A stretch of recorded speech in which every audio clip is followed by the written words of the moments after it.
because you have to get to know me and I got to get to know you. So I'll say a few things before we get started. So today's class should not be too hard, I hope. Okay?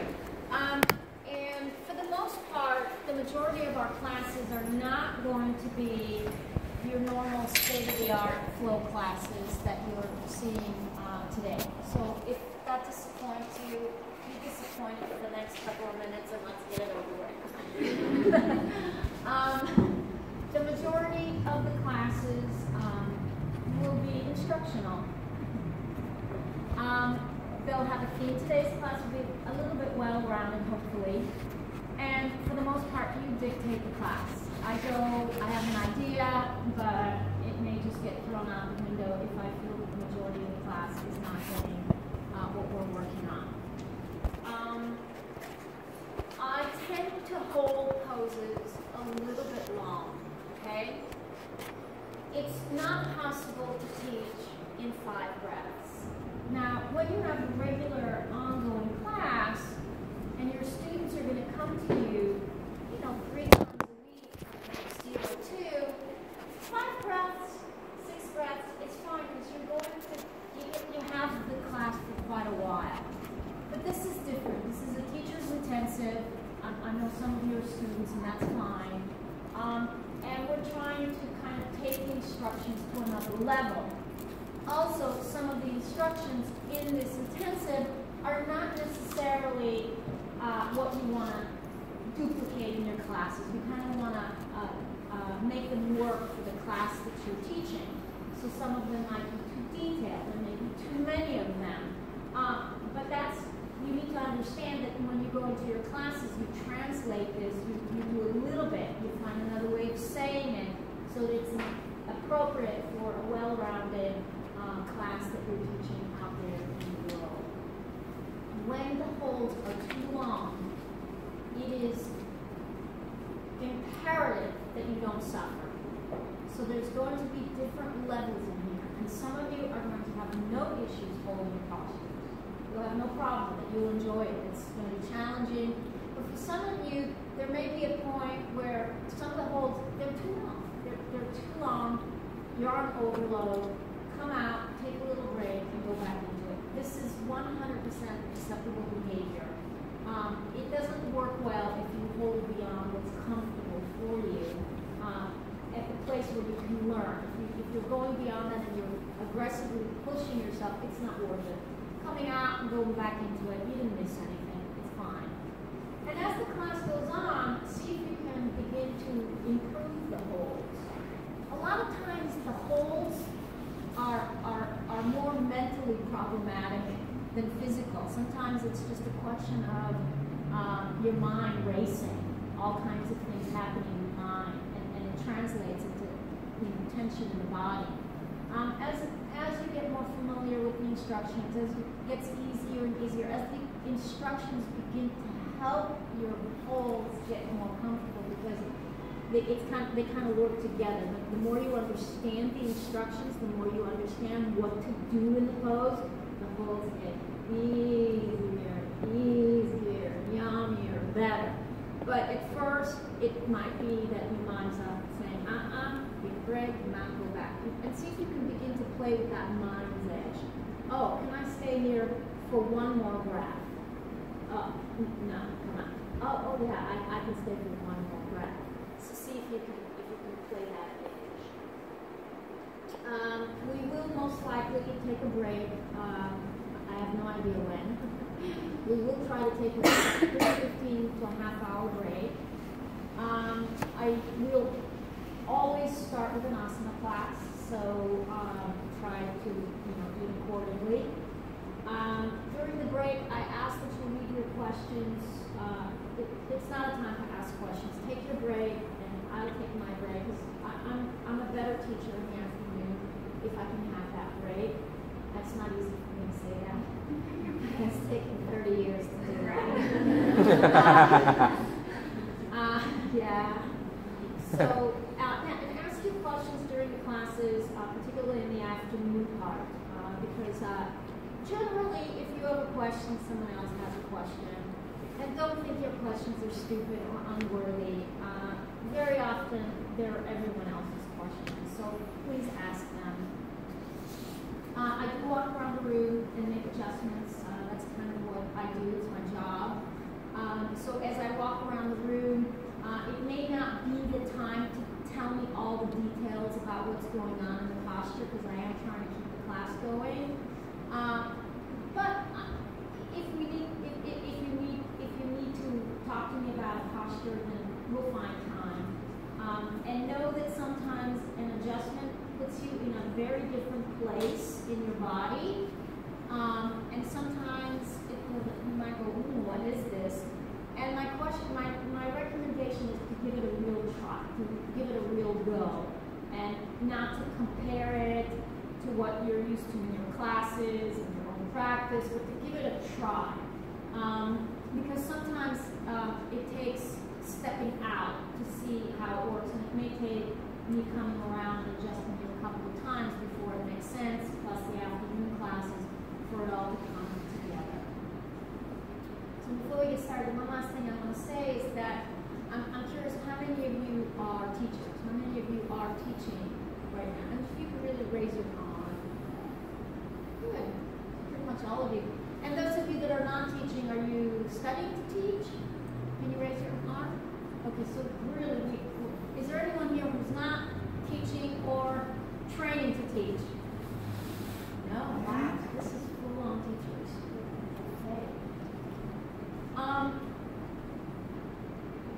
So one of the important aspects to me of being a yoga teacher is to develop your own yoga practice. So what that means is that you're not going to a yoga class every day for yoga practice. I think that's really when it shifts from being someone who's thinking, training, considering, to someone who's actually becoming a professional, whatever the word might be, a yoga teacher. It doesn't mean you have to do your own practice necessarily every day. Maybe it's 4 times a week, maybe 5 times a week, ideally at least 6 times a week. It's your own practice. It means that you're not following a teacher, that you're on your mat and you're dealing with what it takes to do this. And it's a shift. It is a shift because it's very easy to go to a yoga class. It's you get it done, it fits into your schedule, you like the teacher, you don't like the teacher, but you get it done and you kind of feel like you did it. But something else happens when you're on your mat by yourself and you have to figure out how to do it, and you have to deal with your own mind and all the things that it takes in order to actually do your own practice and not be distracted. So one of the things that the morning classes are hopefully will be an exploration of how to practice, the different ways in which we practice. I recommend for some of you to write down the sequence. It might be interesting for you to see how few poses we do versus some of the classes, how many more poses get fit into a class, and maybe to even write down a little bit about what we practiced. You know, what were the key things that we focused on. Because you can teach a sequence, the same sequence, exact same sequence, and teach a completely different thing. And that's when teaching becomes exciting, and it'll happen in your own practice on your own mat.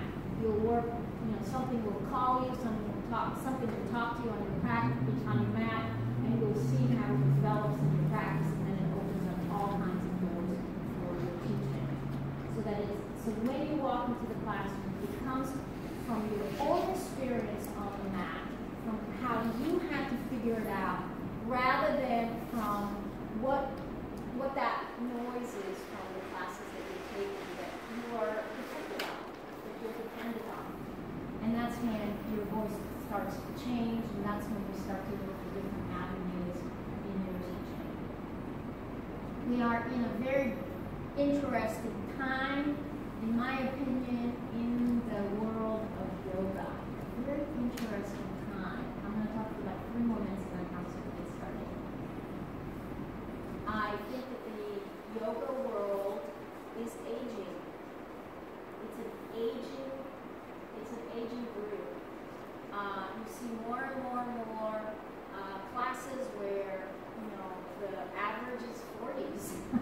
late 30s, no more 20s. Out of curiosity, how many of you are in your 20s here? So 1, 2, 3, 4, 5, 6. That's 6. That's, that's a small percentage for the class. All right. So the yoga world is aging, and I think we need to take into consideration as teachers that the kind of yoga that we're presenting has to fit more who's coming to yoga classes today, and that the yoga world also is in a very bizarre little place in that it's conflicted between yoga and fitness. It's a very conflicted place right now, and it's disorganized. It doesn't know what to do, and I'm not interested in fitness. Now, I don't have any issues with fitness. I actually enjoy going to the gym sometimes, getting on there's nothing wrong with it. It's pleasant, but a yoga class is something different. Something different should be happening in the class, and when the students are expecting you to work them out, and when you're feeling the pressure of having to work out your class, it's a moment of pausing. And I think it's a subject that we may talk about as the course goes on, but I think that we're in trouble when we just think that we have to work out a class and we have to sweat them out, and we can't get out of prop, and we can't do what the yoga is asking us to do, which is to go inside, to learn to be quiet, to learn to deal with what's happening in the mind, to understand that there's order, there's organization, there's cleanliness, there's a quieting, there's an allowing for other people. That is really that's the education that should be happening in the yoga class, and not inhale, exhale, 1, 2, and not that kind of, nothing wrong with it. Again, I really want to emphasize, nothing wrong with it. But the yoga is much more about going in, therapeutic. Yoga is a practice of learning how to be more therapeutic to yourself, how to quiet, to center, to go in, and to be able to eventually face the more important or more complicated or more intricate part of yoga practice, which is sitting quietly and meditating. It is ultimately what the yoga asana class is meant to be training you to do, to sit quietly. How many times do you walk into a classroom, and if you start with a 5-minute meditation, you can tell this is not going anywhere. This was a big mistake, right? How many of you have done that? I've done it many times. But this is really what we're working on. So we have the majority of our yoga students are unable to start a yoga class in a 5-minute meditation practice. They're unable. They can't take it. And so we need to realize that, nothing wrong with that. We need to realize that, and we need to be developing tools that we're teaching that. And that we ourselves, as teachers, are beginning to explore those other elements of yoga that are really much more the goal than how many handstands can you do, how big is your Urdhva Dhanurasana, who cares? At some point, all of those things go away anyway. They go away. You can't do those poses the rest of your life. You get to your 50s and things fall apart and change. And so, did you practice well? Did you practice so that you can sit quietly and look inside and begin to deal with those things in your own self, which we all have, that are the things that we want to be working on to have a more peaceful life, to have a mind that is not so racy, so aversive, or so wanting all the time. So these are the reasons we practice. Okay. With that in mind, and again, I know sometimes I will ask you to use props. Sometimes I will ask you to do a variation that you're like, oh, but it's not a cool variation. I will kind of insist nicely that we just do it sort of kind of my way. I mean, unless something hurts, then of course you let me know. But there's some of the things that you like the least in the beginning, and that makes sense later. And sometimes you just kind of have to trust the journey or the class journey. Okay. So with that in mind, let's begin, everyone, even if you don't need to sit on a blanket. Let's begin sitting on a blanket. And how high your blanket depends on your hips. So if your hips are a bit more stiff, if your knees are much higher than your hips, then you fold the blanket up higher. Ideally, we don't want our knees to be too far up. We want them to be more hip level. And please sit in Sukhasana. So this is a very particular kind of a sitting asana. So when you put your feet are on the ground, they're not too close to you, they're not too far away from you, but your knees are resting on your feet. Your feet are not flexed, they're just flexed. So both your feet are on the ground. Yeah, both your feet are on the ground. Good. And let's take a block, please, and bring the block in front of you. Such a sweetheart. And have the block the long ways. And when you're ready, bring your hands to your hips and with your thumbs, kind of get your sitting bones, your buttock, to root into your blanket. So we're going to say that this is the beginning, the start, the root of the asana. And as you begin to extend the body forward, make sure that you're not pinching your buttock up, but rather that you're keeping that feeling of rooting down into your buttock bones. And with that feeling of rooting into your buttock bones, let that anchor you so that you can begin to elongate the sides of your body. And then reach your hands out in front of you, and you're going to make a cup shape with your fingers. Make a very pleasant cup shape with the fingers. And gently let your chin tuck in. And you're tucking the chin in just enough so that the back and the front of the neck are long. The two sides of your neck are even. And you've got that feeling, that visual of your body bones being anchored down by your thumb.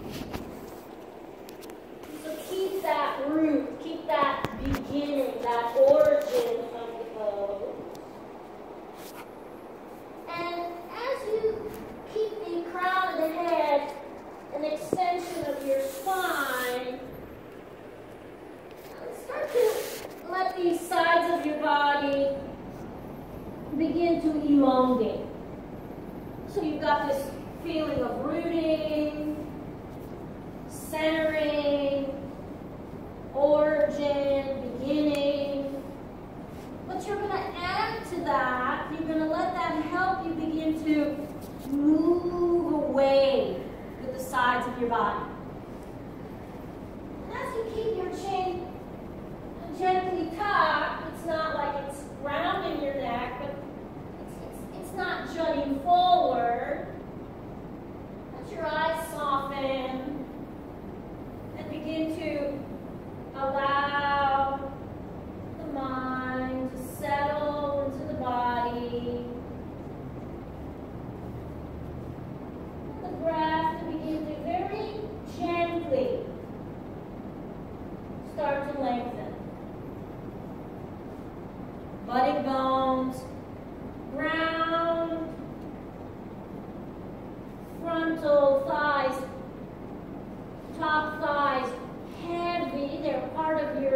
base. And for now, please don't make a loud sound at the base of your throat. As a matter of fact, for right now, maybe even forget Ujjayi breathing. And just get in touch with your normal breath. Get from the sides of your waist, through the sides of your body and through your arms. Without losing the root, the anchor, can you extend the body, the arms a little bit more forward? Very good. Tuck the chin in. The crown of the head is an extension of the spine. And before we fold a little bit further, before we do that, I'm going to ask you to make a little feeling of concaving in your upper back. So drop your mind's eye into the back of your body, into the bottom tips of your shoulder blades. And there's no moving in the body, so the body is staying long. But from behind you, drop the back ribs into the heart center, into the front of the chest. See if you can elongate the sides of the body a little bit more. And then keep that intention. Place your forehead on your block. Find the optimal place for your block. Find a place where you're comfortable.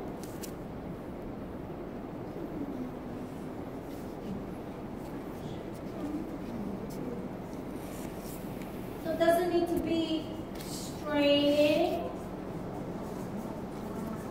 So see if you are comfortable. So this should be easy. As you rest your forehead on your block, stay up onto your fingertips. And let the elbows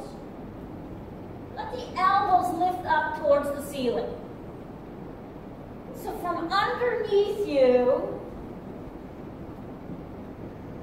lift the elbows straight up to the ceiling. That's it. Root down into your buttock bones. That's the beginning, the origin. Let your femurs descend. And as we hold the pose, we refine it. From the back of the body, from the bottom tips of the shoulder blades, you melt, you press, you drop the back of the body into the front of the body, and you notice that maybe that lets your belly and your sternum come a little bit more forward. Good. Couple more breaths here. Keep your elbows straight.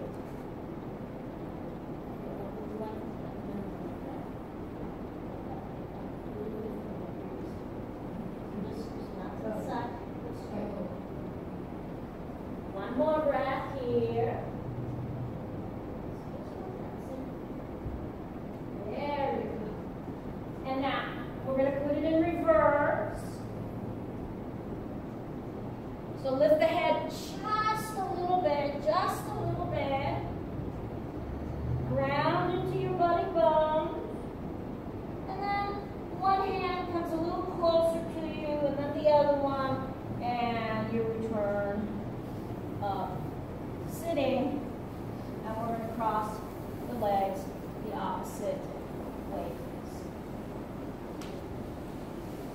So once again, place your feet up and arms forward. And with your next inhalation, take your arms out to the side.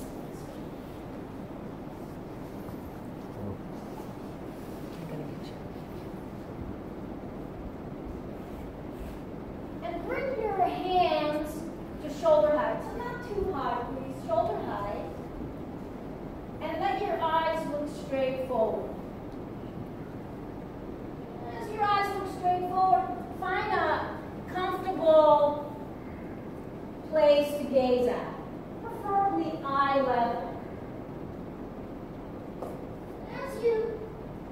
keep your arms out to the sides. Find your two buttock bones. And remember to root them. Remember to root your buttock bones down. And as you root the buttock bones down, can you feel that the sides of your body could actually lift here? Could actually start to climb up, just like you did when you were in child's pose, so that there's some length to the sides of the body. And put your mind's eye in the muscles at the base of your neck and see if you can make them a little bit heavier and let them release.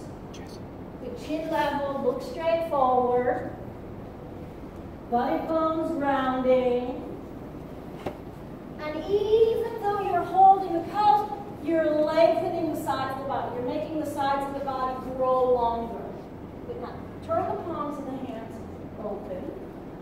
Rotate your arms out completely. And keeping the sides of the body lengthening with an inhalation, very slowly begin to elongate the arms. Elongating the arms. The sitting bones are heavy. The fronts of your thighs are grounding. And then interlace your fingers, please, and turn the palms of the hands to face the ceiling.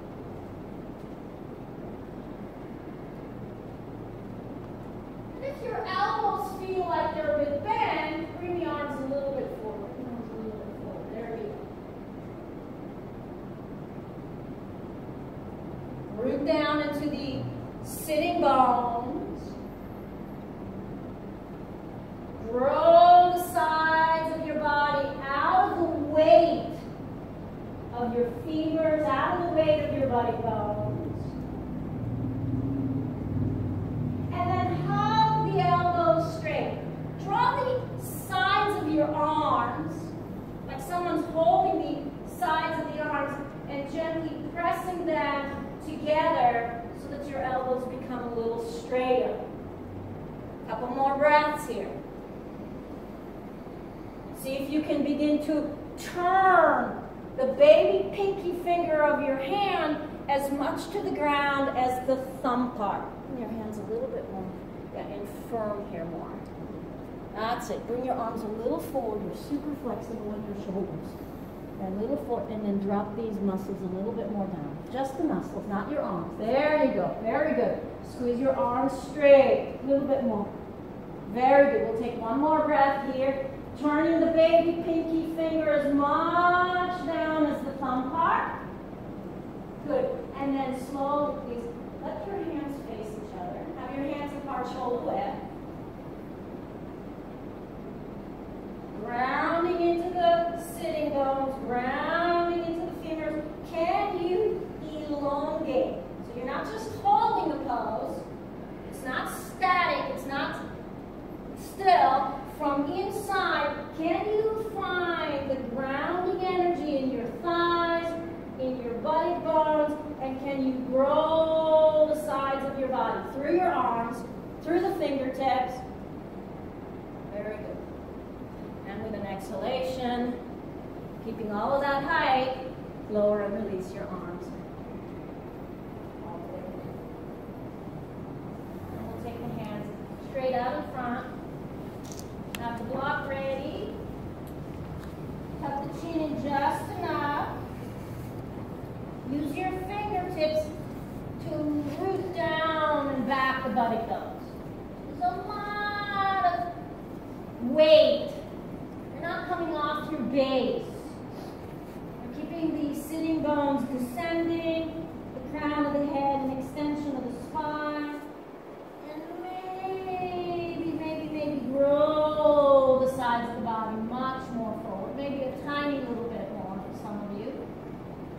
And without bopping the head up, your mind goes into the back of your body.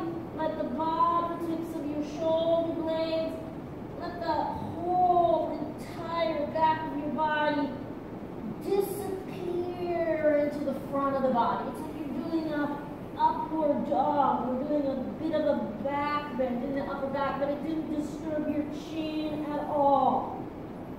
And then gently place your forehead on your block. It should be easy to find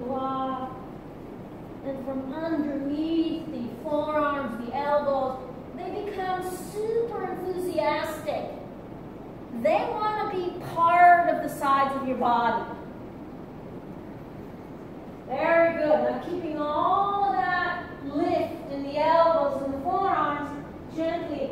One hand touches the ground, then the other one.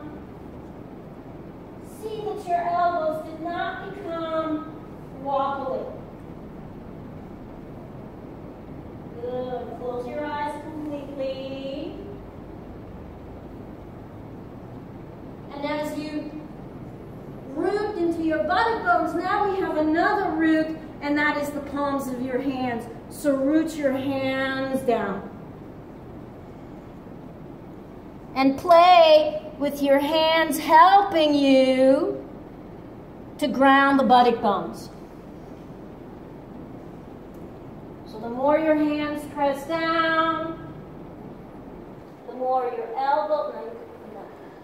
elbows have energy to work with, to move in the opposite direction. And also your hands feed the buttock bones. Closing the eyes completely. Breathing.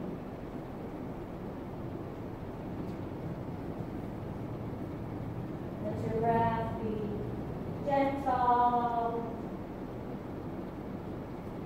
For now, not so much focused on the sound at the base of the throat.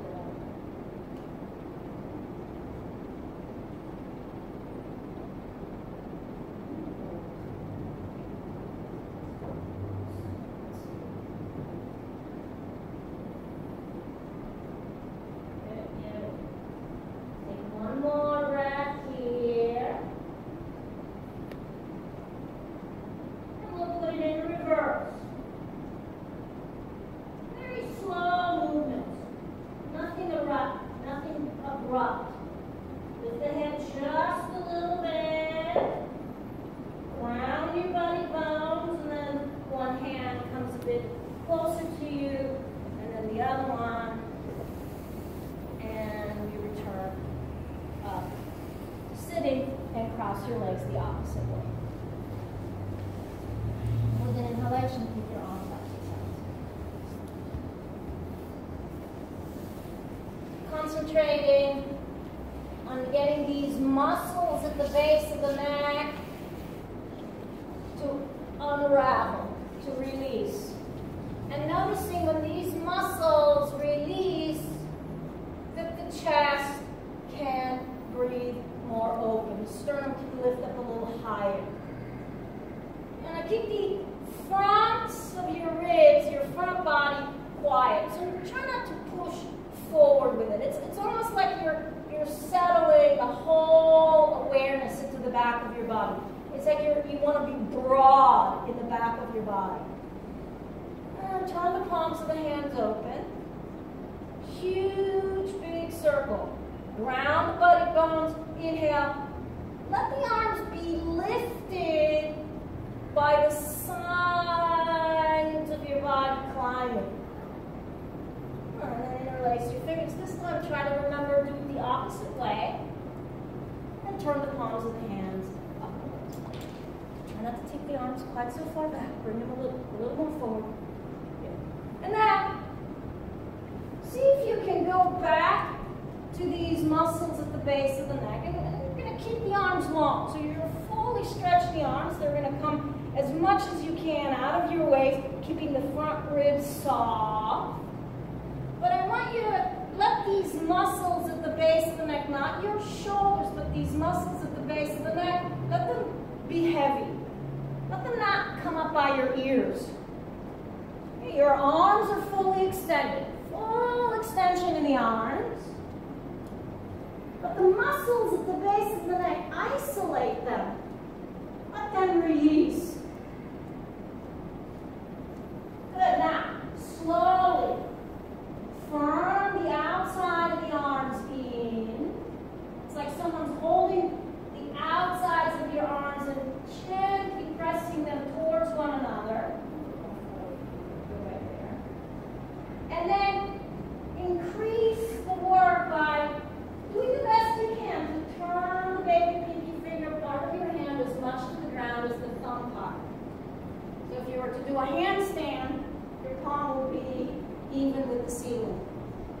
Not so easy. Don't force, go slow. Good. Bring the outside of the arm. Good. In till the elbows are straight. Keep the height through the sides of the body, but let those muscles at the base of the neck soften. Good. Squeeze here.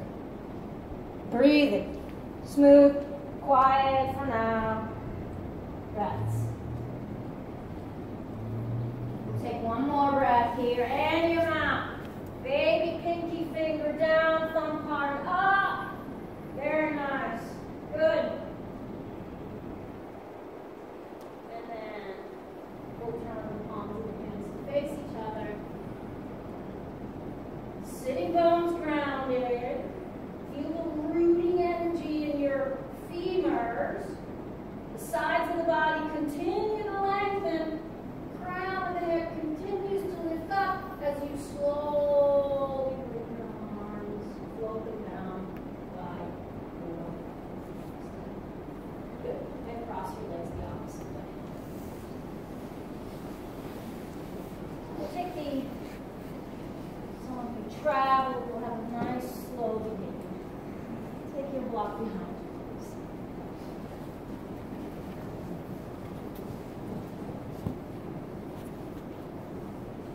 Keeping the sitting bones grounded, and that you can review with your hands. Sometimes it's very helpful to place our hands on the body.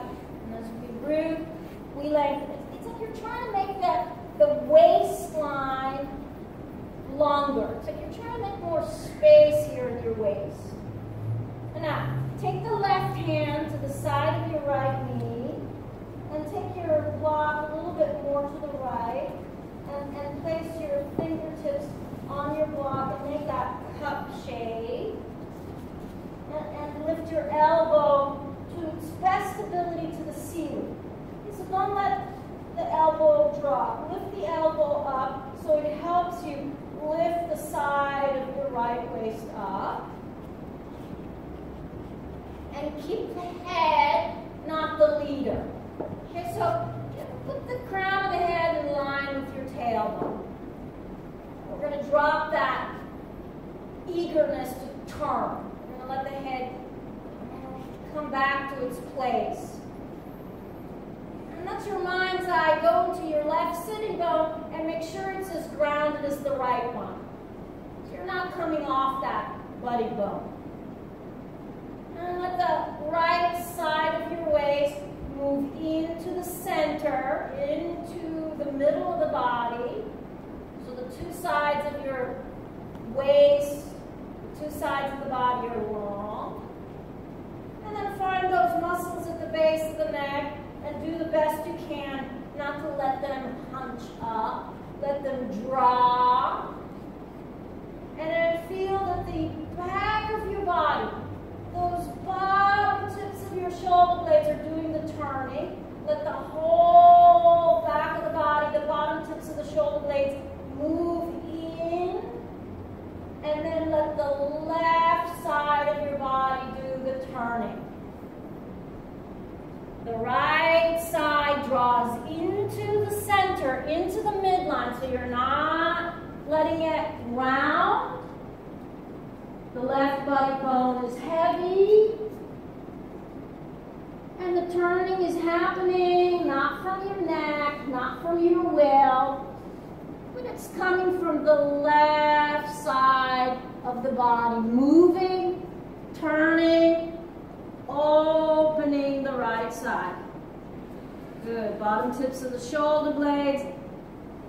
They move into the chest and the sternum lifts. Good, good, good. Couple more breaths here.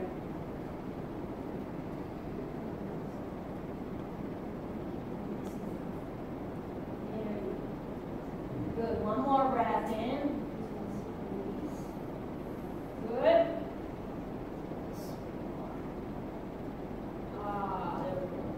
There we go. Very good.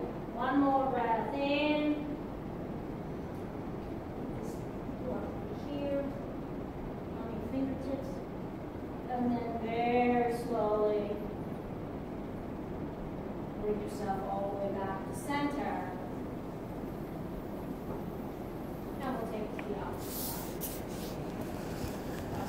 the opposite way. Take the block to the left side. Your right hand to the side of the left knee. Take your left hand to the block. And with your mind's eye, you have that feeling of rooting down into those body bones. And that lengthening up through the sides of the waist. And if you can't, keep both your elbows lifted. Keep both your elbows lifted. And the crown of the head in line with your tailbone, so it's not doing the turning.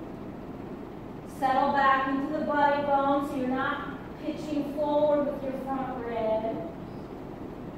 And then keeping the left elbow lifted, take the left side of your body and draw it into the midline so you're not rounding that side to twist. Belly, sternum, crown, head, elongate. Keep your elbows lifted so they're fluffy. That's it. And let those muscles at the base of the neck release. Go down the back and into the chest. And then it's the right side of your back that's going to do the turning. The crown of the head continues to go up. Good. Slow, soft, smooth breathing.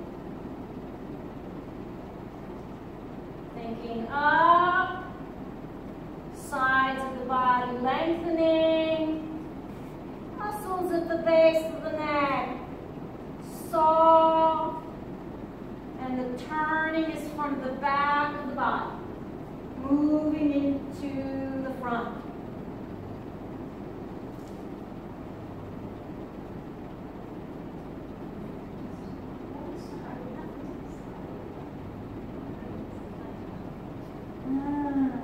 One more breath in. And then nice and slowly bring it all the way back to center. Good. And we'll take the legs off to the side and take your blanket. You can fold it off to the side. And you'll have to block in.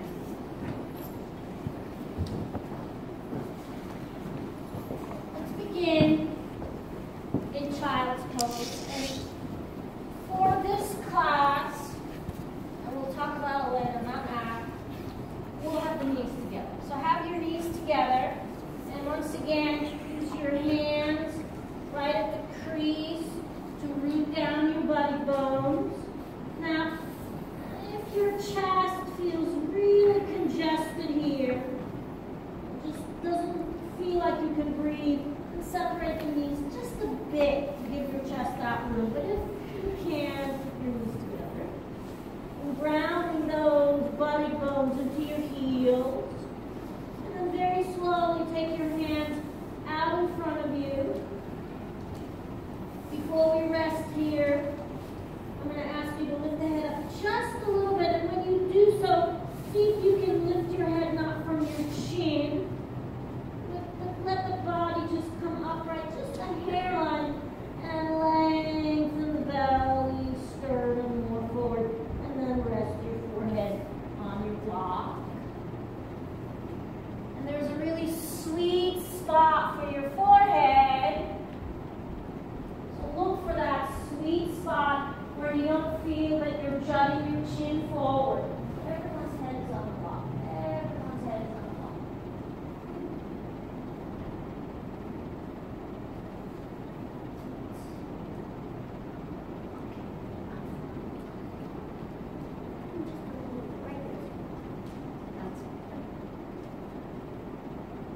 As you root down into those body bones, let your mind go into the lower back area, and it's going to feel a bit full, a little bit roundy. That's good, that's fine. Just allow the right and the left side of your back to widen.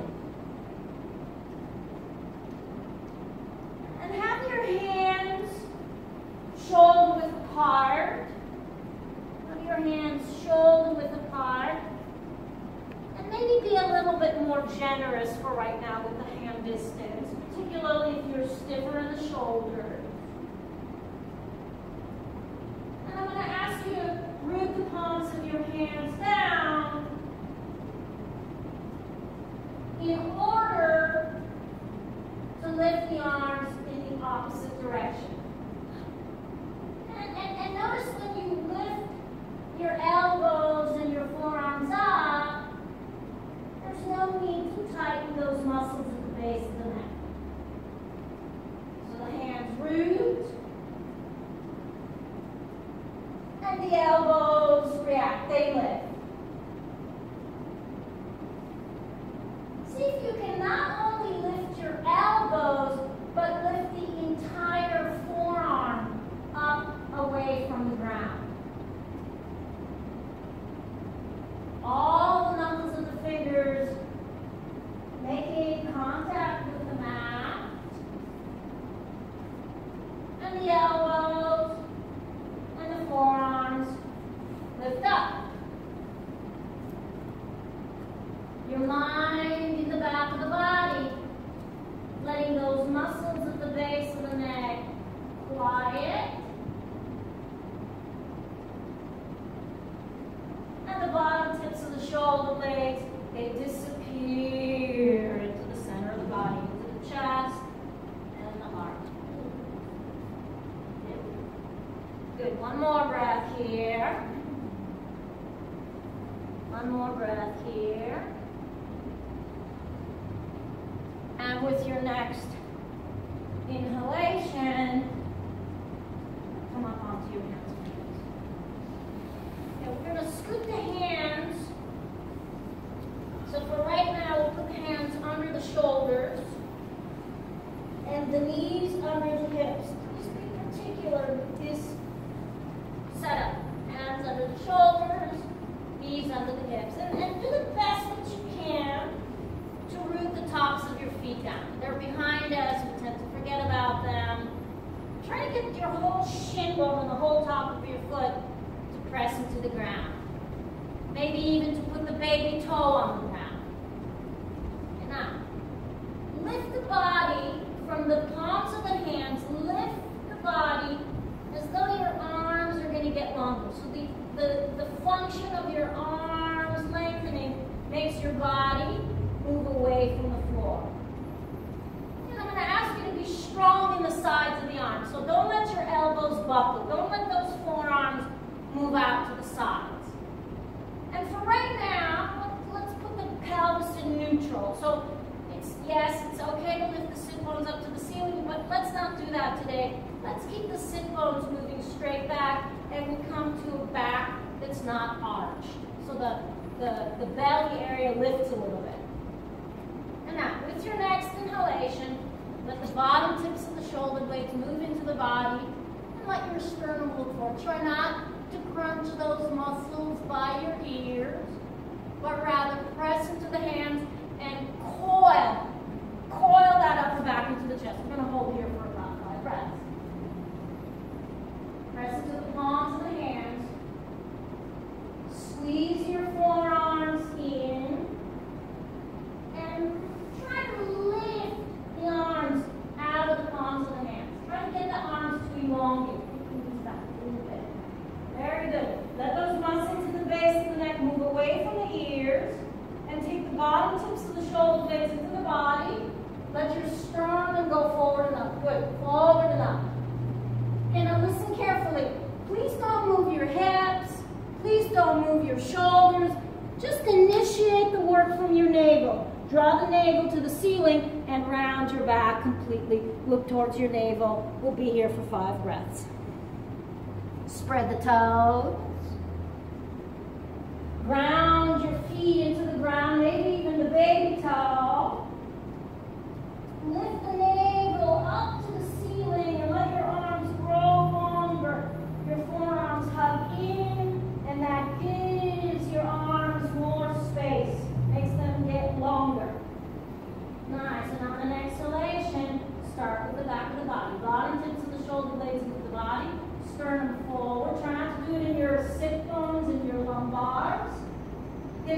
upper back.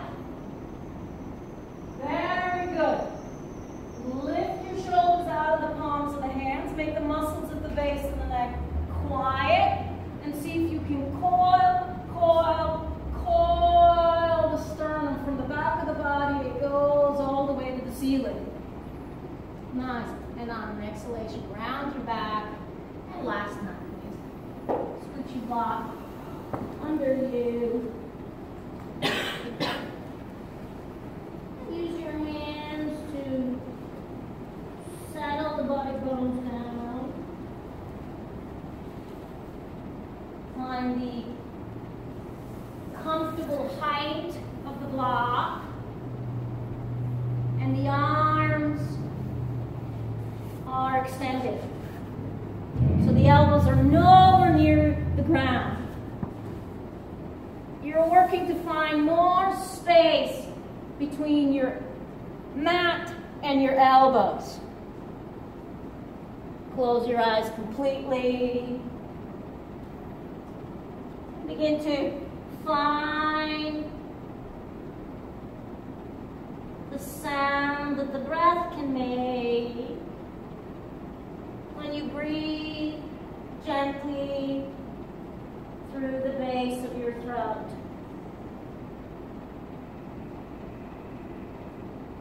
Keep the sound of the breath quiet, soothing, introspective.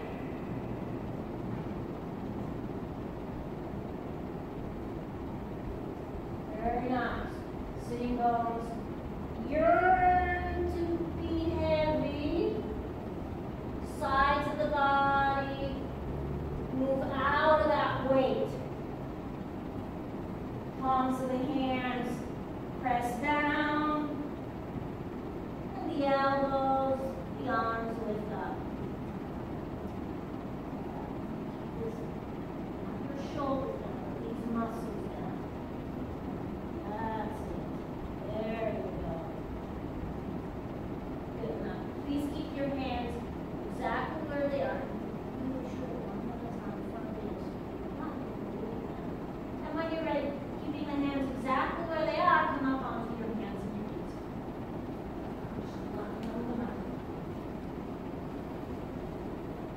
And separate your knees apart, hip width if they're not already.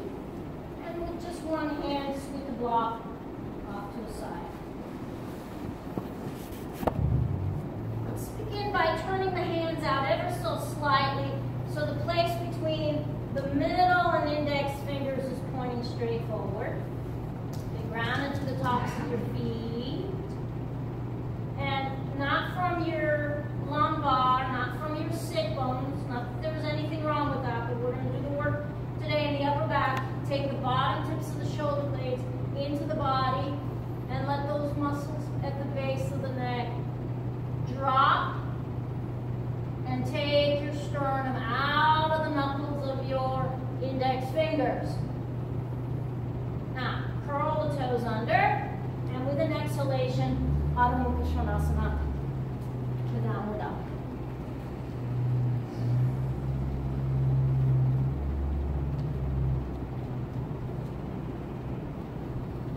Separate your feet a good hip width apart.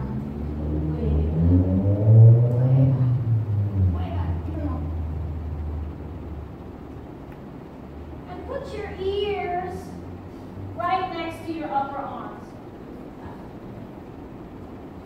So you're not leading with your head. With your ears alongside your upper arms, let your eyes look between your feet for now. And let your eyes relax and settle. The breathing is soft, quiet, smooth. Take your hands a little further apart. And the facial muscles completely soft and relaxed. In the first down dog, it's good to take inventory of what's tense, what feels open, getting the breathing not to be tight. Good, we'll be here for one more breath in, one more breath here. And on an exhalation, put your knees on the ground. And going to take your block in front of you, please.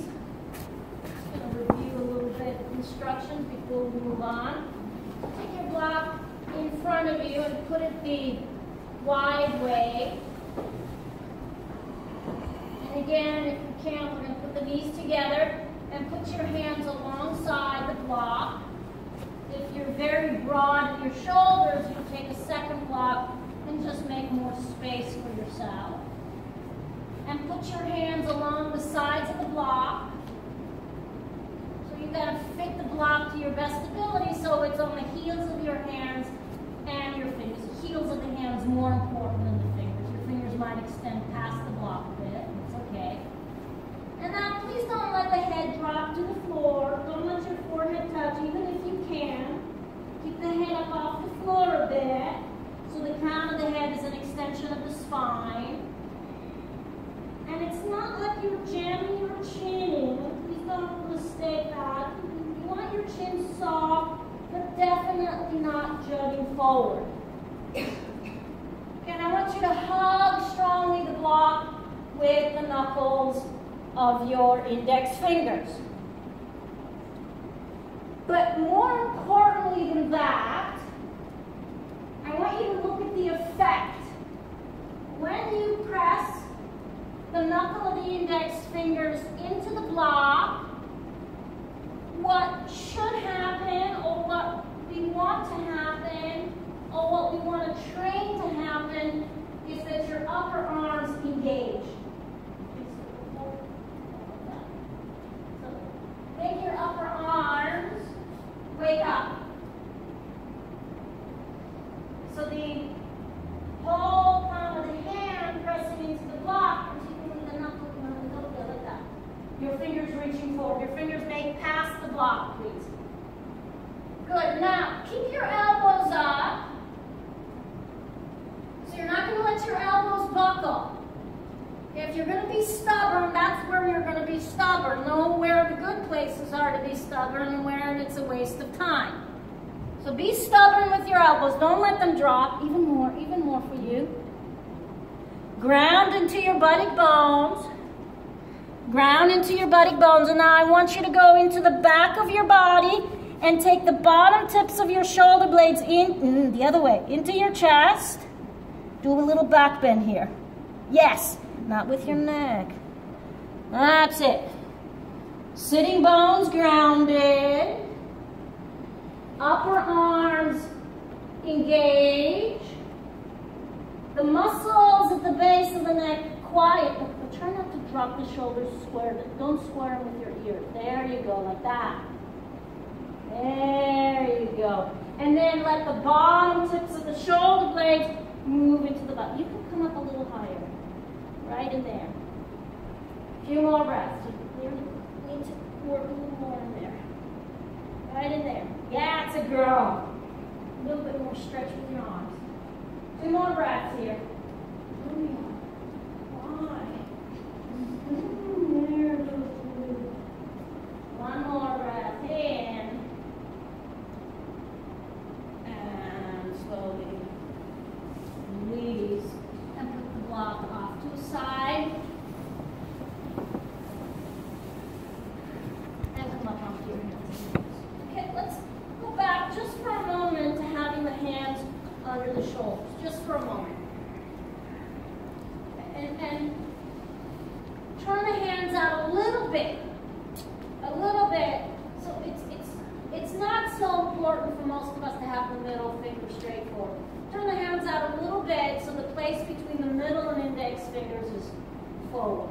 And be plenty of distance between your hands. Yes, so you need to turn your hands out quite a bit more. Try not to spread your thumb like that. A little less. Good. And then put your shoulders right above your hands, And I want you to think of pulling the forearms, sucking the forearms out of the palms of the hands. Okay, So as you press your hands down, take the sides of the arms in without turning your elbows. Just think in, and then lift your forearms up. Lift your forearms up. Lift your forearms up. Good. We're going to do a couple more rounds of the cat breath, concentrating on the forearms. With an inhalation, press into the knuckles of the index fingers. Try to do the work in your upper back, not in your lumbar. Inhale, sternum forward and up, forward and up. Feel those muscles at the base of the neck move down the back, into the chest, coil that sternum open. Don't turn your elbows, but lift your forearms up. Lift the forearms like you're taking all the weight and lifting it up off your forearms. Good. Inhale. One more time, a little bit more coiling, and on an exhalation, round your back completely. Good. Good. And we're going to take that same feeling into downward facing dog. So from here, you sit back into your child's pose and measure how much your arms can go forward, how much the arms can lengthen. Be generous with that extension from the weight of the buttock bones through the sides of the body, through your arms. And keep your hands exactly where they are. Come up onto your hands and your knees. So you see that you're no longer with the hands under the shoulders. Separate the feet hip width apart. And before we go, turn the hands out a little bit. Yes. Draw the forearms up. It's like you're pulling up the bone, the forearm, out of your wrist. With an inhalation, bottom tips of the shoulder blades move into the body, sternum forward and up. And with an exhalation, your mind and those forearms, exhale, pull back into Adho Mukha Svanasana, the downward dog.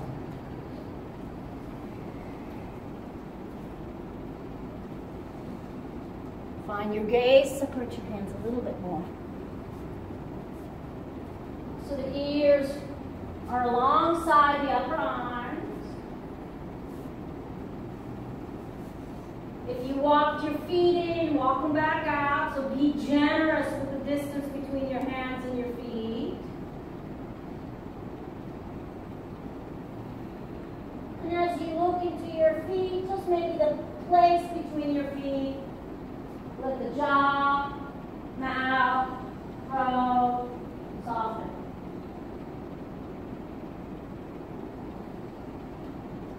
So the breathing is quiet, smooth, not intentionally getting loud, and introspective. And see that when you're in the posture, what side of the ground is motivating the pose? The rooting, grounding energy in your hands and your feet cause a reaction, cause an extension from the hands up through the forearms, lightening up the load in the wrists. The upper arms, the sides of the body, lengthening, getting extension through your spine. Try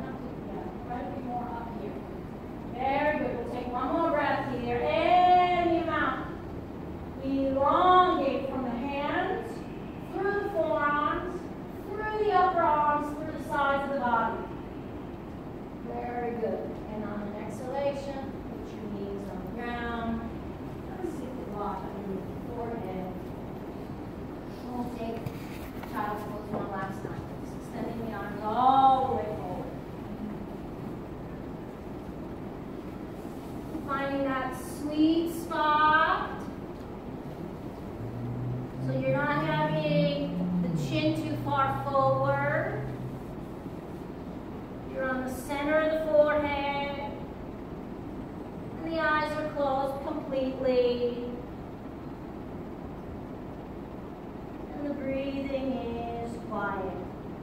The sound at the base of the throat. And the ujjayi is comfortable, soothing.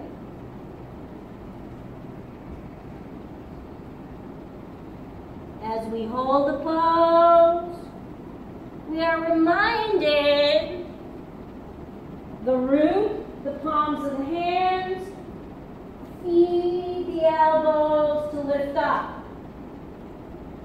When the arms are enthusiastic, they help the spine lengthen. One more breath here. And you're keeping the hands exactly where they are. Please don't move your hands. Nice and slowly come up onto your hands and release. Maybe turn the hands out a little bit. Draw the energy out of your forearms with an inhalation. Coil from the bottom tips of the shoulder blades, the sternum, forward and up. Forward and up. Try to take it out of your body bones, so not to lift the body bones to the seat. Yes. And then curl the toes under. Adho Mukha Svanasana. The down dog.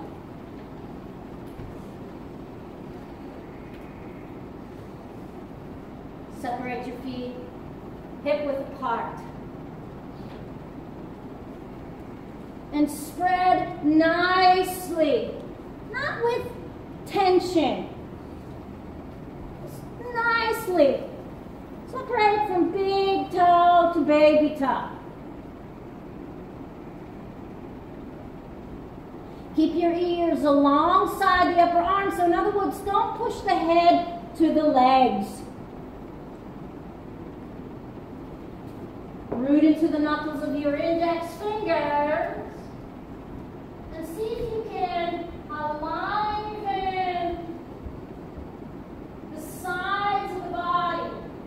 So there's a feeling that you're not sitting in this posture, but that your buttock, your side body lengthen away from the palms of the hands. Few more breaths here. Squeeze. Good, good, good. Forearms hug in. Palms of the hands push the floor away. Toes spread nicely open. And the kneecaps, the tops of the thighs begin to respond and activate. They lift. Very good. One more breath in. And on an exhalation, put your knees on the ground. And please take the block off to the side. We're going right back into downward dog. One last time. For now. So, on the hands and the knees. Plenty of distance with your hands. So they're not under your shoulders. You're not on a tightrope. You've got plenty of distance. And with an inhalation, let your shoulders come as far away from the ground as they can go. Inhale, back of the body, on tips of the shoulder blades into the body, sternum forward and up, and we'll curl the toes under. Exhale, Adho Mukha Svanasana, the down dog. Feet apart, hip width. Again, don't lead with the head. So bring your ears alongside the upper arms and check that your elbows didn't buckle. Good. One more breath here. And your mouth, lift the hips out of the palms of the hands. And your mouth, yawn the sides of the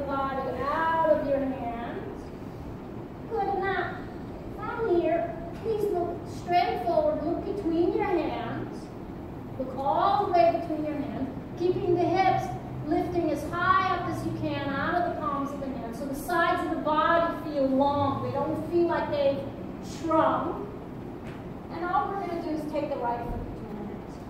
Wide. And some of you are going to need to put 2 blocks under your hands, please. And we're going to begin by sending that right leg to a right angle. So scoot your back foot a little bit, maybe some of you. But you challenge that right leg to be 90 degrees to the floor. So using blocks if you need to. And let the crown of the head once again be an extension of your spine. Okay, so you're not jutting the head up or down. It might be comfortable to look towards the ground and to feel the crown of the head lengthening forward. And be precise, have your knee directly under your ankle. Directly under your ankle. And energize the top of your left thigh up to the ceiling. So if there was a hand on the top of your left thigh, it'd be lifting your quad up to the ceiling, but you're going to keep your buttock from lifting along. Okay, a few more breaths here. Bring the whole right side of your leg, so the outside of your right leg, into the midline. It's like you're not going to let your right leg go to the person on your right. You're going to get that side of the right leg in so your belly almost fits right on the top of your right leg. So you've got to get this into you more. Into you more. Good. A few more breaths. You're looking at the ground. See if you can be light with your fingers. Light with your fingers. And send the top of the left thigh up to the ceiling. Send the top of the left thigh up to the ceiling, but keep your body heavy. And now let the bottom tips of the shoulder blades move into the body. The bottom tips of the shoulder blades disappear into the chest, and those muscles at the base of the neck soften. It's like you're doing a little cobra in your upper back. 2 more breaths here. Some of you can keep the palms flat on the floor. Others need to be on blocks. Good. 1 more breath here. Any amount. Bring the right side of the body under you. Any amount. Lengthen the belly, sternum forward. Try not to look around the room. And on the exhalation, move the blocks off to the side. Other muscles up and down the side.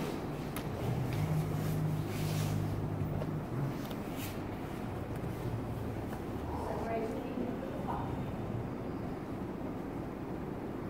And quiet. Let your eyes look between your feet. How much can you extend the sides of the body out of the palms of the hands? So when I look at your posture from the side, it's growing. You're not just sitting there. No. Keeping the palms of the hands, if you can, flat on the ground. Initiate the work from the bottom tips of the shoulder blades. Let the bottom tips of the shoulder blades move into the chest. Look forward. Keeping the hips way high, like you're yawning the sides of the body. And then we'll take the right foot forward. Left foot forward, thank you. To the high lunge. Put your blocks under you if you need them. Stage 1, challenge the right angle.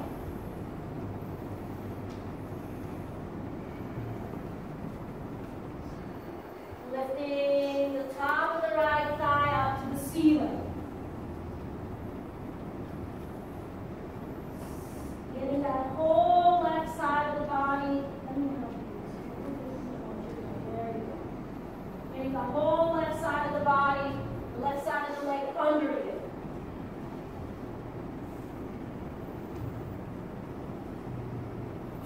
And then settle it. So once you're in that right angle, once you've got the left thigh parallel to the ground, send the top of the right leg to the ceiling. not your buttock.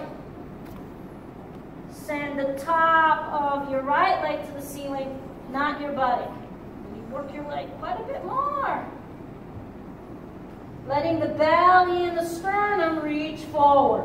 No, but you don't need to distort that. That's it. Smooth breathing. Top of the right leg moves up to the ceiling without the buttock lifting. Then let the bottom tips of the shoulder blades lengthen. It's like they're falling into the body, so the belly and the chest can elongate. A few more breaths here. A few more breaths here. Be light on your fingertips. Belly, sternum forward, and your mouth. And your mouth. I'm a little girl and I'm pushing you around. Use your leg. That's better. And on an exhalation, we'll do a lot off the side. Down and facing up. Separate your feet hip apart, please. Spread the toes nicely open.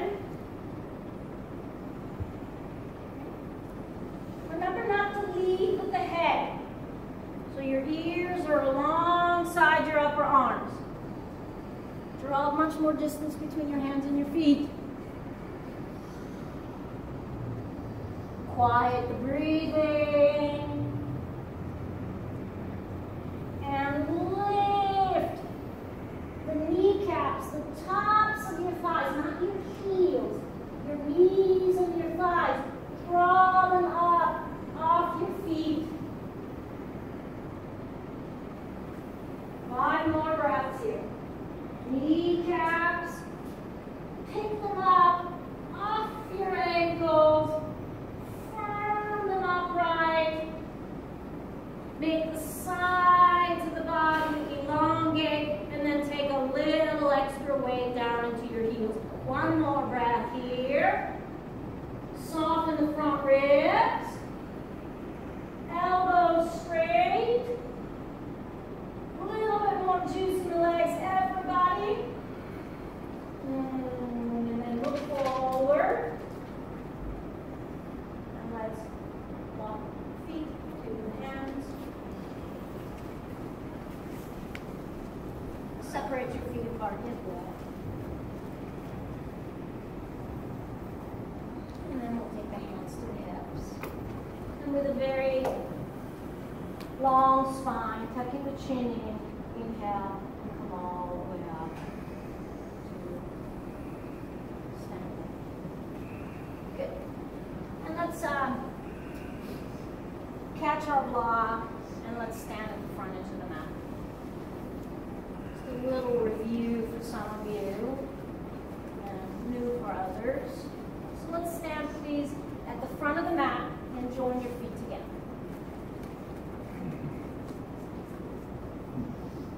And please take the block with your hands in front of you. As you hold the block with your hands in front of you, let your eyes look straight ahead.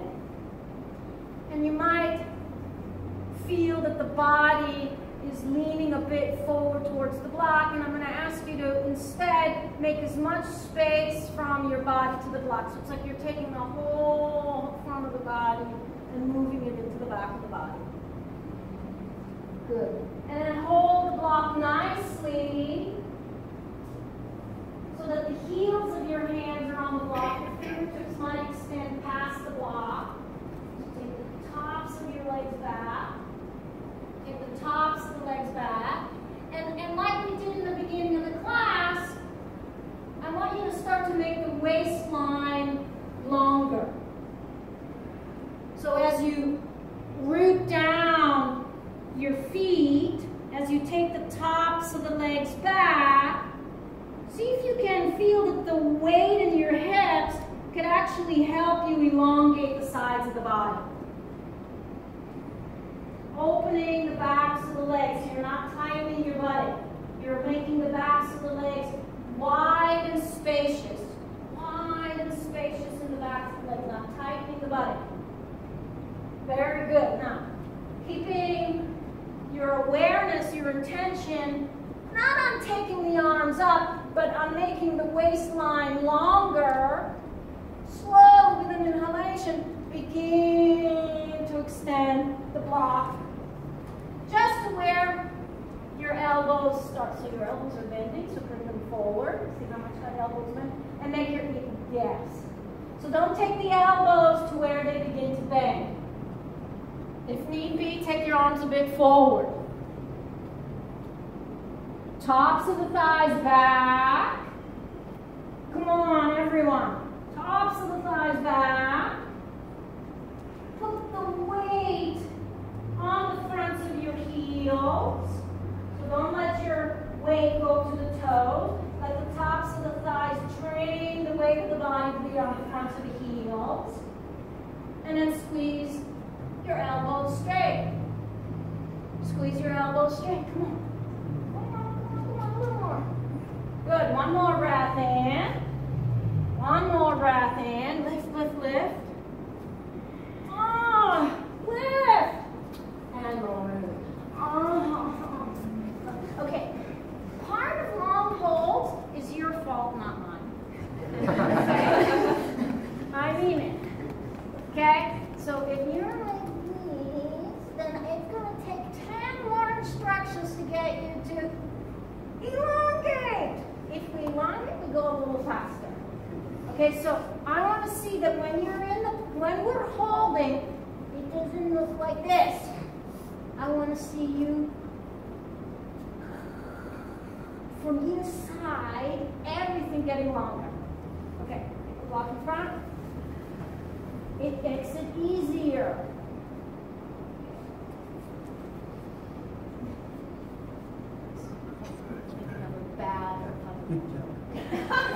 So take the tops of the thighs back.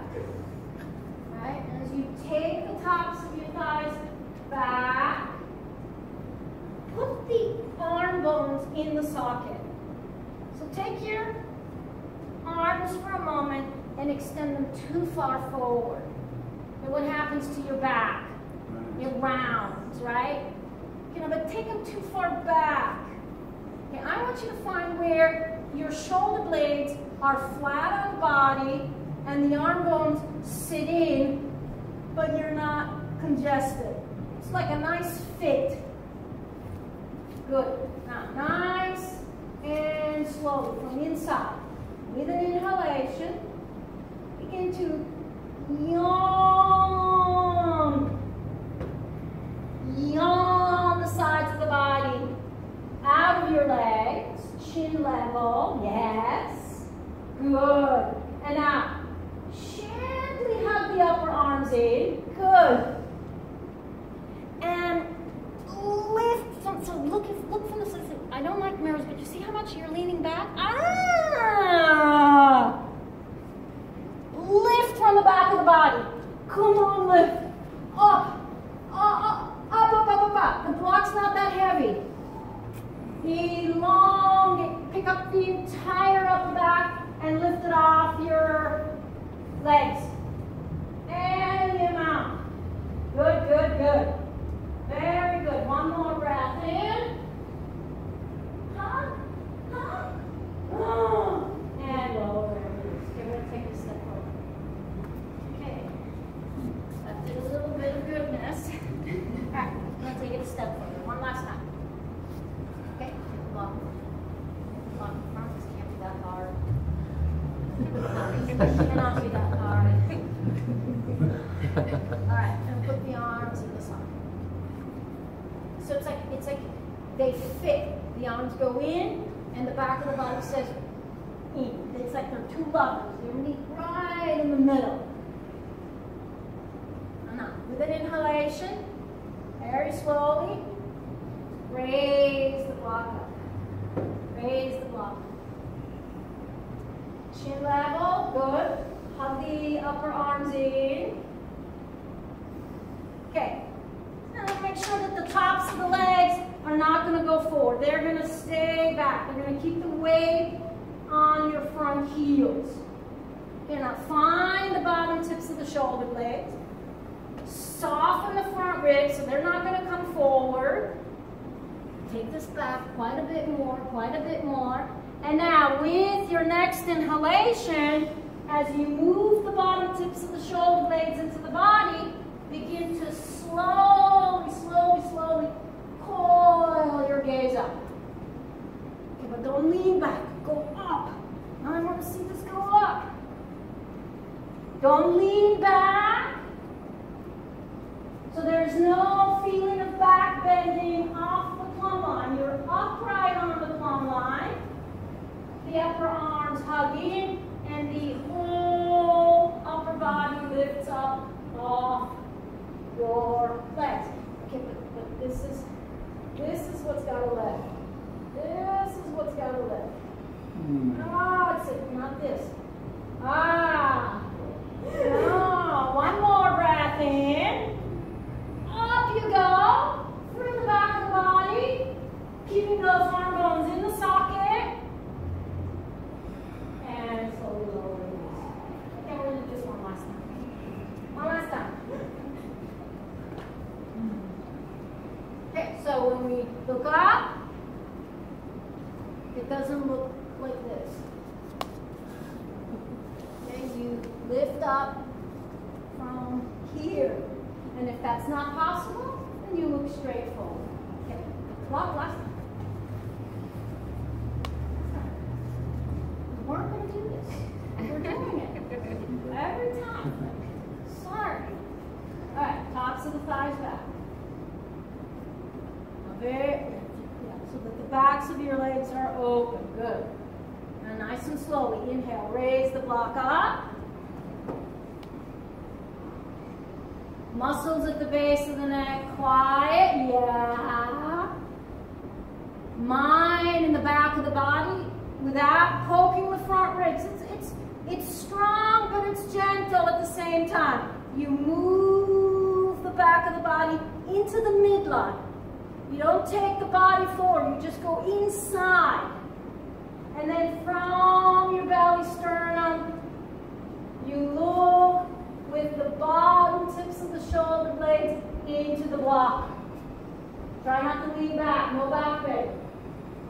Up the plumb line you go. Up the plumb line you go. Upper arms hug in. The buttock is heavy, but the thighs stay back. They keep the weight on the fronts of the heels. Good. One more breath in, one more breath. Not so much back, but up. Good. And lower and bring the block down by your side. Place the block by your side and join the palms of the hands in front of the heart center.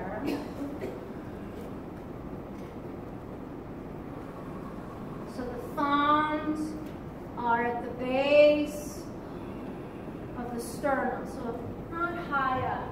Base of the sternum. The thumbs are right up against your body.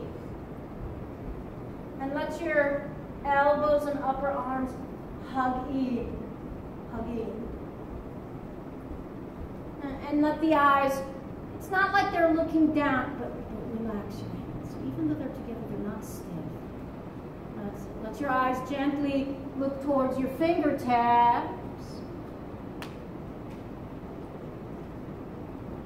And as you stand with the four edges of your feet rooted. The big toe, the baby toe, the outer edges of the feet to the two sides of the heels. And you let that energy continue to grow down deeper.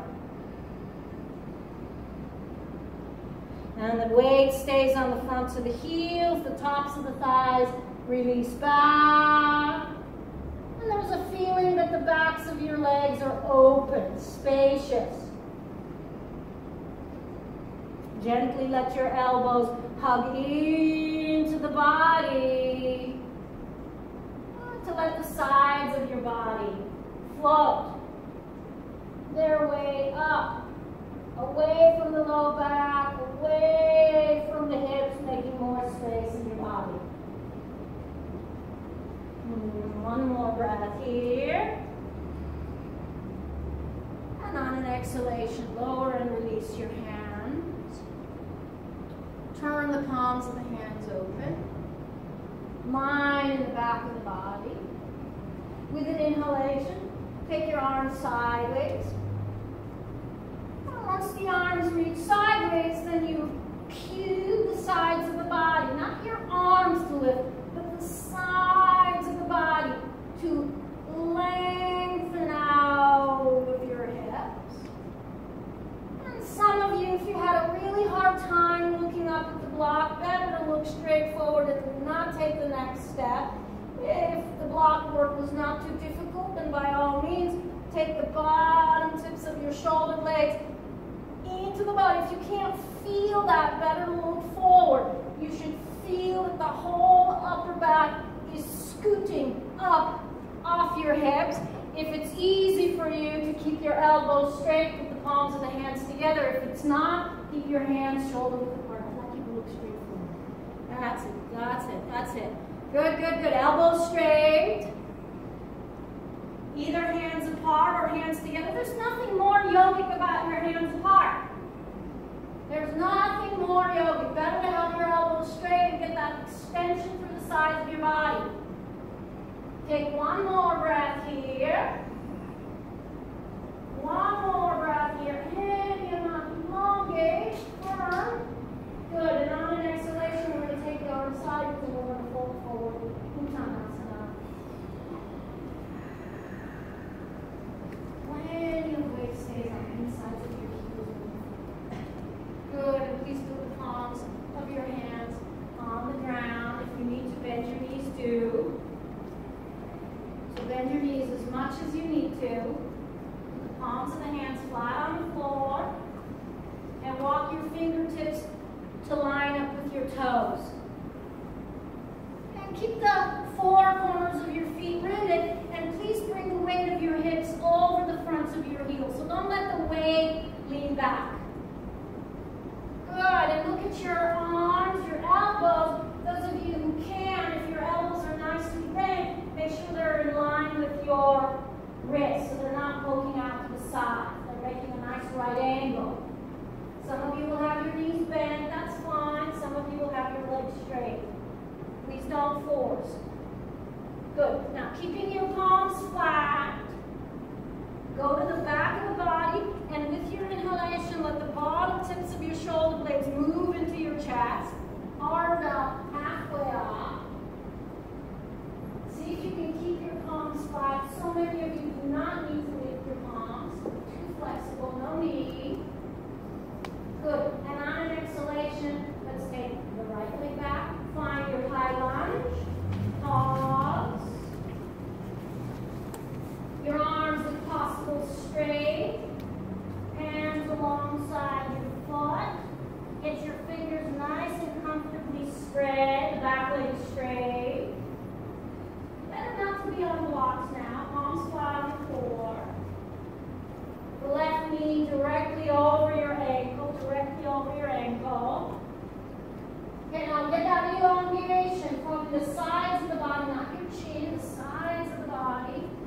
Stay way up high on that left leg, so the side of the left hip is in. Good, now keep your palms flat, Stacy, left knee in, Stacy. Good, and on an exhalation, down the face.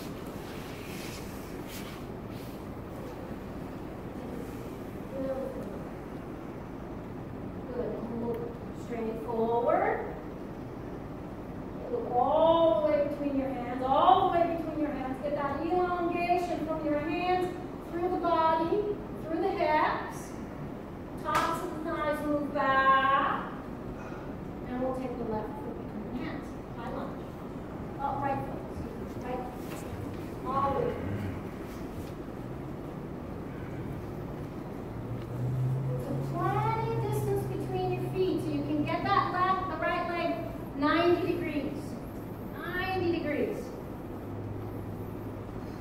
Send the top of the left leg up to the ceiling. Much better. And then elongate the sides of the body. The bottom tips of the shoulder blades move in. It's almost like you don't even want your chest on your right leg. It's almost like it's a hairline off. And bring the side of the right leg in more, in more. There you go. That's a go. Much better. You make a very good adjustment there. Very good. Good. Belly, sternum forward. In your mouth. Find that opening in the upper back and chest. Good, Julia. Much better. One more breath in. And on the exhalation, out loud. Keep your hard hip wet. Ears alongside your upper arm. Try not to lead with your head. Keep the upper arms engaged so the elbows don't buckle. Good. A little straight forward. We'll take the left foot to the hands. High lunge. Still, some of you can back up the right foot a little bit further back. Most of you can keep your palms flat. Most of you can keep your palms flat and have your left leg 90 degrees to the floor. Let the top of the right leg move up towards the ceiling so you feel the right leg elongate, the belly, sternum moving forward. Okay, now listen carefully. Keep the right leg exactly like it is. Some of you can straighten the back leg a little extra. Try to put your palms flat on the floor now. And lift the forearms as much up off your hands as you can. Bottom tips of the shoulder blades into the body, sternum forward. You don't let the body lift. Don't let the body lift. Keep your body heavy. Good. Keep the back leg exactly where it is. Take your left leg back. And plank. The top of the push-up position. 5 breaths here. Separate your feet hip width apart. Lift your forearms up off your wrist.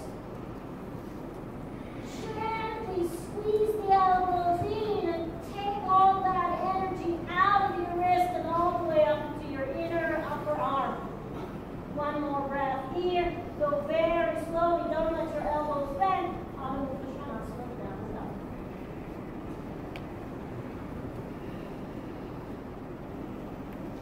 Ears are all the way up.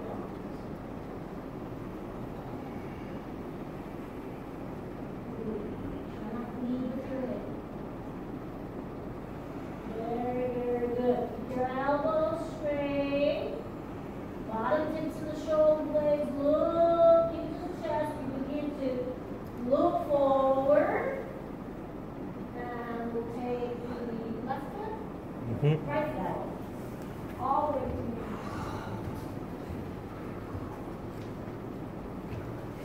So you're fine-tuning. Fine-tuning. Right knee over the ankle.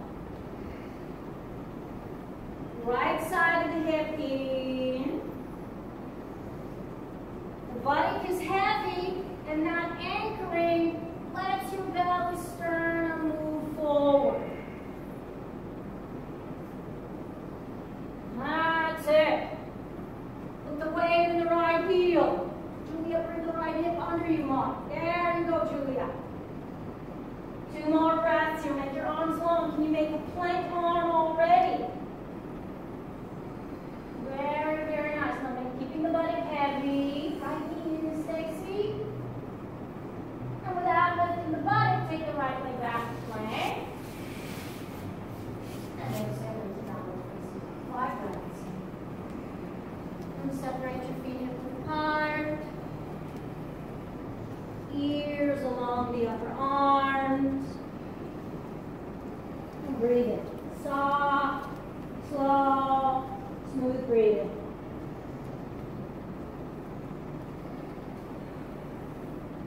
facial muscles quiet.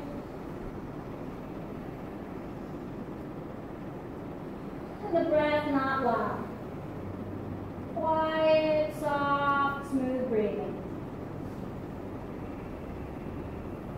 Good. And now keeping your arms long, keeping the hips lifted. Bottom tips of the shoulder blades look into the chest. You move a bit forward. The hips stay high. Some of you will walk, others will jump. Feet together. Hard up. Shift the weight of the hips forward. Coil your upper back open. Maybe, maybe now. It's okay for some of you to come on your fingertips. Some of you don't need to do that. You can keep your palms flat. And on an exhalation, start with your legs. Draw the knees and the thighs up. Draw the quads firm. Keep the hips over the fronts of the heels. And then slowly elongate the belly, sternum, crown of the head, over the strength of your legs. Bring your elbows in. Don't let the elbows buckle. Good. And then we'll take the arms to the sides. And with a very long spine, inhale, come all the way up to standing.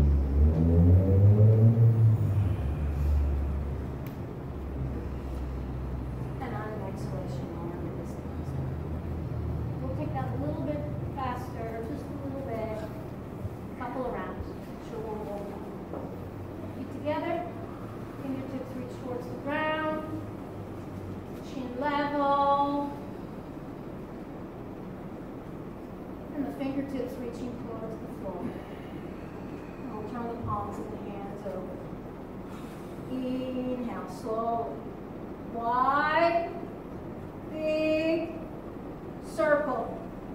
And we begin by looking straight forward. Some of us know this is better.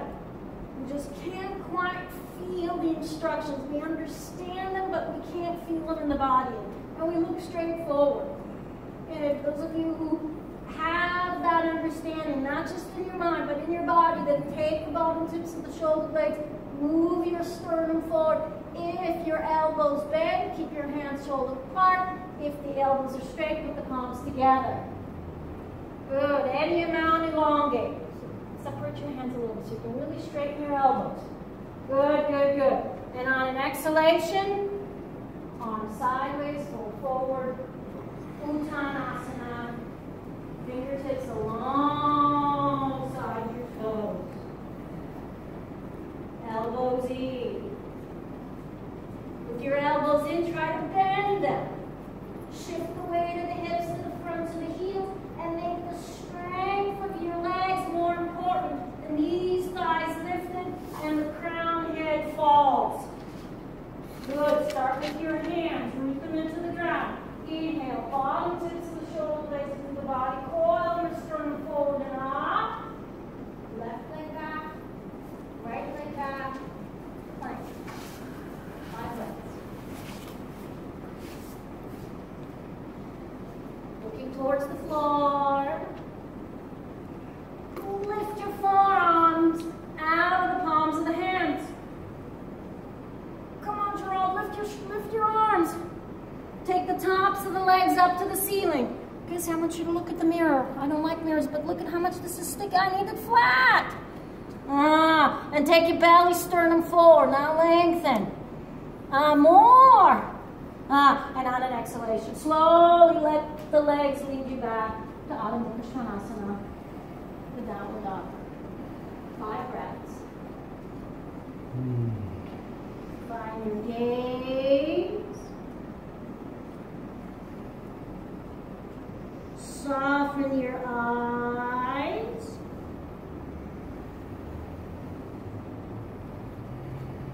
Use what's on the ground to root. And from that rooting, elongate. Where is your concentration? Good. One more breath in. And keep the hips lifted. We try not to lift the heels. Bottom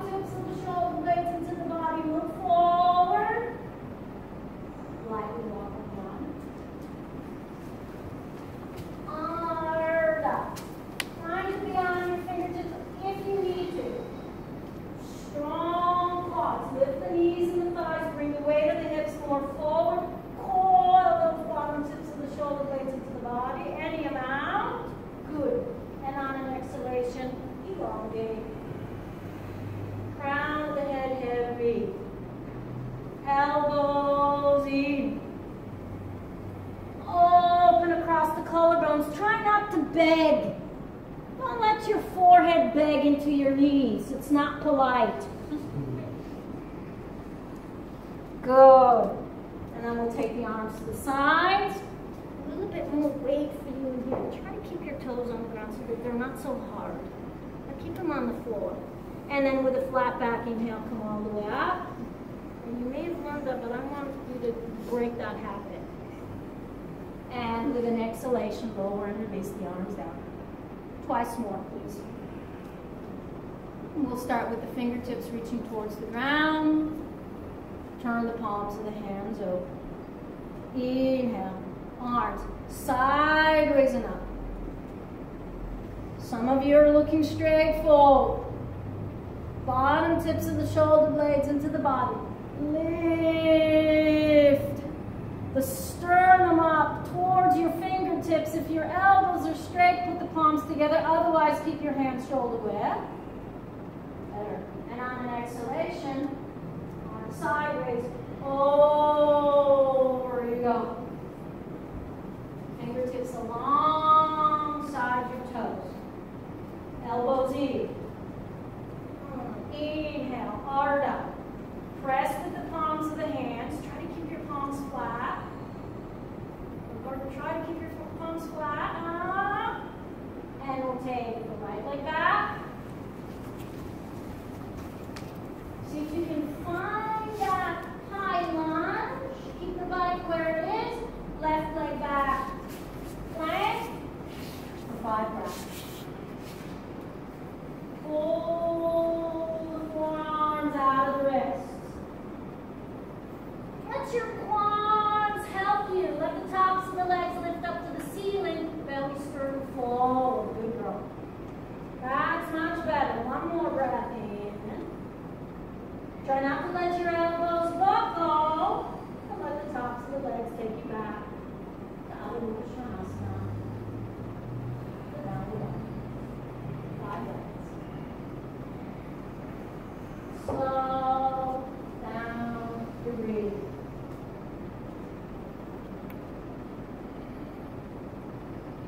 Keep your ears alongside your upper arms. Work from the ground up. From your hands, take energy to your forearms. From your forearms up through the upper arms, through the sides of the body. One more breath in. That's it, girl. And then look at the bottom tips of the shoulders. Keep this lifted. So even more lifted. That's it. And then walk or jump. Arm halfway up. Exhale. Keep the weight of the hips forward. Don't worry about touching. Better to keep the legs straight. That's it. Very good. Elbows in. And then we'll take the arms out to the sides. And with a flat back inhale, come all the way up. And on an exhalation, lower and release the arms down. Okay, one last one like this. Fingertips reach towards the floor. And turn the palms of the hands over. Arms sideways and up. More broad here. Sideways and up. Keep the sides of your hips firm. Thighs lifted. Kneecaps up they go. On an exhalation, as you fold forward, keep lots of weight on your inner heels. Keep your arms long.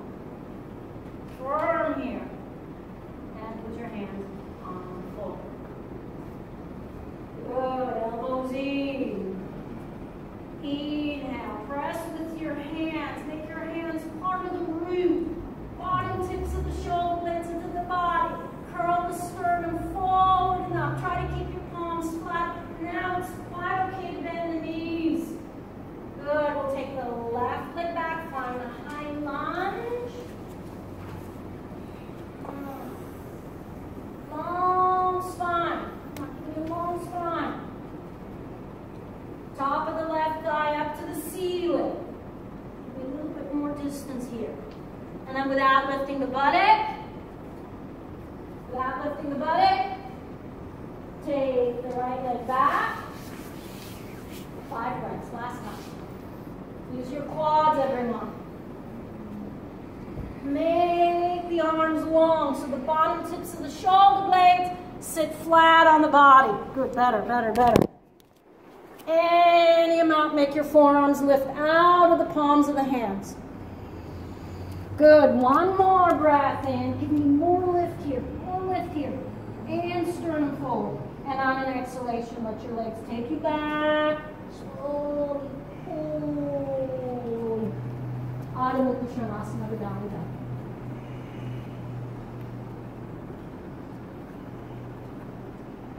Line your gaze.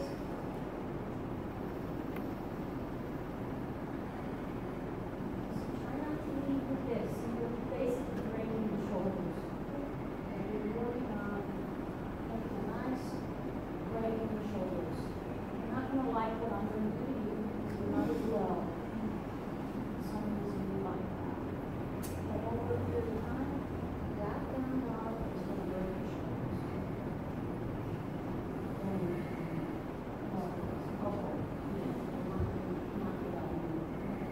One more breath in. Keep the length through your arms. Look forward. Bottom tips of the shoulder blades into the body. Any amount, lift the hips. Any amount, lift the hips. And then lightly walk or jump.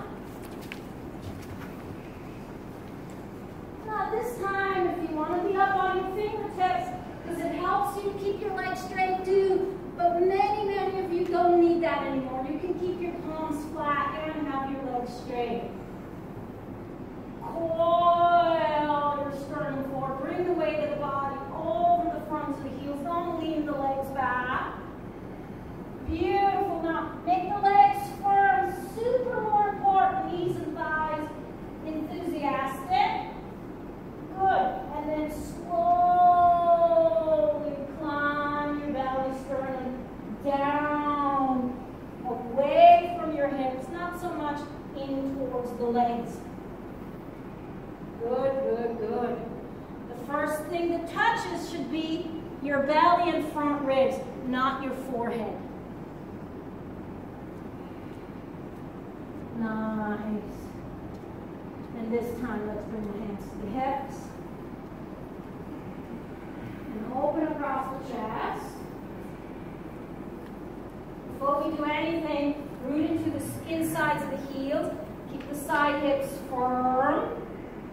Good. And then inhale with a flat back and all the way up to standing.